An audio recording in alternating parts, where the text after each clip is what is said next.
Sup Shredders, my name is Logan aka Spiderhands and welcome to an SP Patrons video today, a custom monthly music review that I'm making for Mike J. Lu for a track from an act named Su Miaoling titled Ru Feŋ Smeŋ, if I'm not mispronouncing that. And if we switch over to here, I don't believe this, we haven't got the album art for it. I don't think this is yeah, we don't have, I might find art for it. I'll go look online after I do this review just in case. Yeah, I've had a look online and apparently she's like does some like live performances or something like that, so that's fun. Basically, we're gonna listening through this track from start till finish and we're gonna hear what we think. Let's go.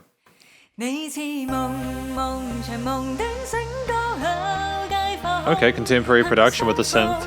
Nice poignant vocals. Oh, nice filtering on those drums.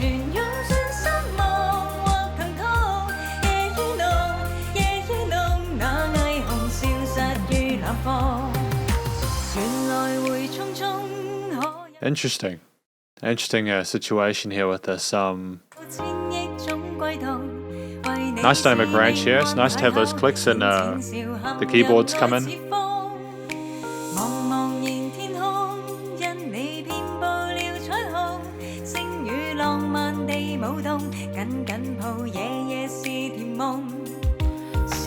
There's a repetition of that theme. I suppose we're going to a new section here, but I think we've sat long enough with this initial motif, this chord progression here, to feel comfortable with it and to want something a little bit different.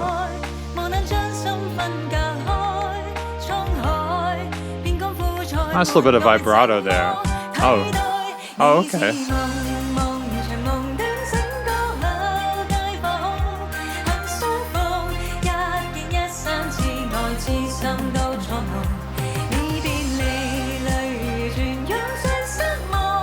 Nice little bits harmonizing going on with those little higher range synth parts that go along really well with her vocal range and the phrasing she's doing. And a contemporary kind of pop sound, the late 2010s, early 2020s. Oh, kind of a groovy-ish kind of a, how do I describe that organ? It's kind of a mixture of like a beachish and like a horror filmish kind of organ, like a not necessarily like it's like an old school kind of tone to it.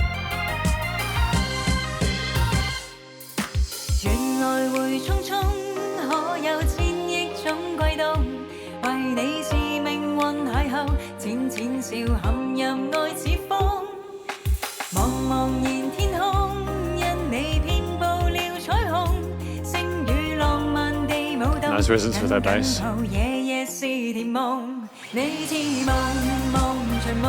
Yeah, it's a very very conservative performance. I mean, it's clearly meant to be a single.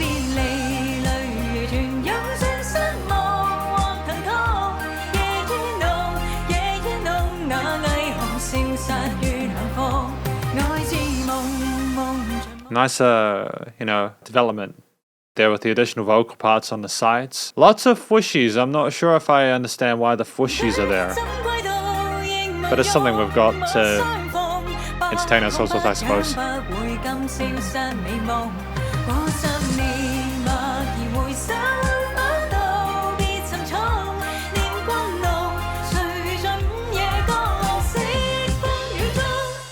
Yeah. Great vocal fill at the end. I mean, the drum fill at the end. I like the experimentation there with the percussion. I think it was a smart move. Because the conclusion of my review of this track by Su Miaoling, Ru Feŋ Smeŋ, is part of a custom monthly music review for Mike J. Lu. How do I feel about this? I think that this track is a good first impression. It's as someone who doesn't understand the language, I'm not quite sure what the song is about, but I don't necessarily know if that's the point.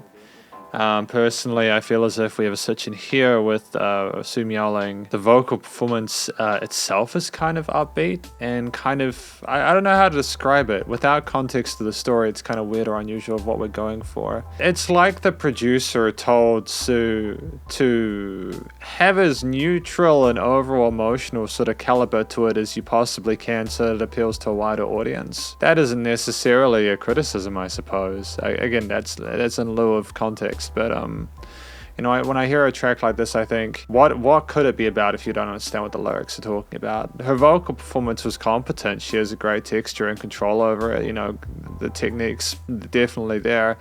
We didn't overcomplicate the different melodies and runs we did. Even with those held notes there, those harmonies on the sides there, they are typically working within the scale shapes and the key signatures that were present. There weren't any sort of like semitonal or chromatic shifts there that would rub against it, like in a way that was necessarily tense. It was very safe vocal performance there. It's like we were trying to create something that was there to make someone happy. We were just trying to make people sort of kind of groove and dance along to it. It's very I'd say this kind of music is wholesome. It's inoffensive, you know. There's no sense of drama to it.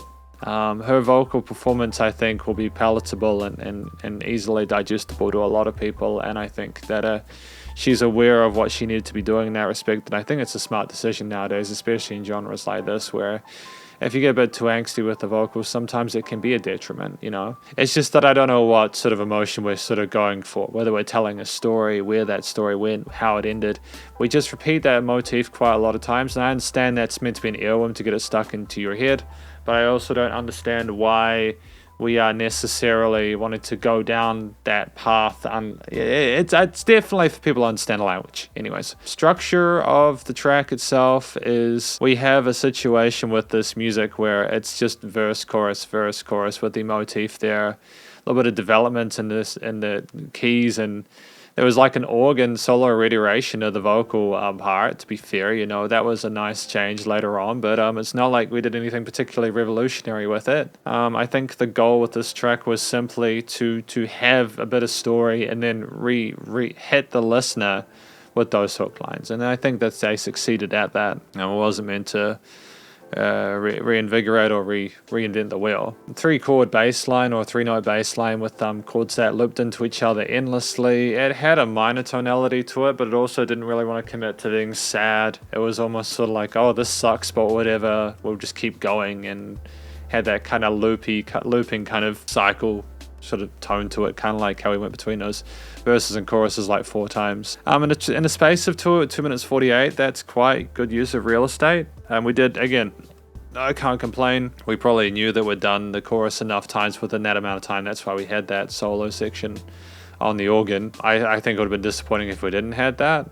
It would have been just a little bit too one-dimensional and too sort of vocal-oriented, if that makes any sense, despite the genre. You know, I think that the actual accompaniment was compelling. The drum fills were fun. There was great sort of attention to detail with the drums and how they were filtered, but also how they were played. Use of 16th and 8th note grooves there, and you know, maybe some triplets occasionally, but it was ultimately vocal-oriented, and we might have had some interesting sort of synth ideas coming in as a call and response to the vocals, and then unifying with them when she came back in, you know, but we didn't, again, there weren't any sort of intricate harmonies there, any extensions or anything like that. We stuck with triads as per a lot of the stuff within the genre, and yeah, again, really safe. It was well constructed, and I think it was analyzed and put together in a way which was meant to sort of be as easily listenable and memorable as possible. There wasn't a note out of place with the production overall. The bass tones were whole notes. You didn't have any sort of like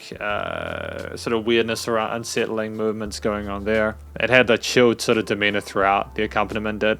To match the vocal style. The production, the recording, mixing and mastering was tight. It was commercial grade. It was ready for release. The vocals had a great quality.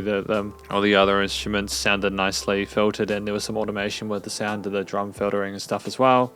Clearly we understood what we were doing in the studio. The padding in the instruments was fine. It was nice and wide in the mix. The gluing and leveling in the instruments was fantastic. There were no weird resonances, and everything sounded well balanced. It was nice and loud without breathing. This is a competent track. This is a really good track from Su Miaoling, and I wish her the best of luck in future. But, you know, that is my custom monthly music review of Su Miaoling's Ru Feŋ Smeŋ. Hopefully you enjoyed it. If you did, please do go show us some love via our various social medias. And I know I can see that she's on YouTube and Bilibili and stuff like that, so maybe go support her then. Stay cool and stay safe, and please remember to support your local musicians and artists at this point in time, as they need the help more than ever with all the crazy stuff going on in the world. And I will catch you in the next review. Spiderhands Out.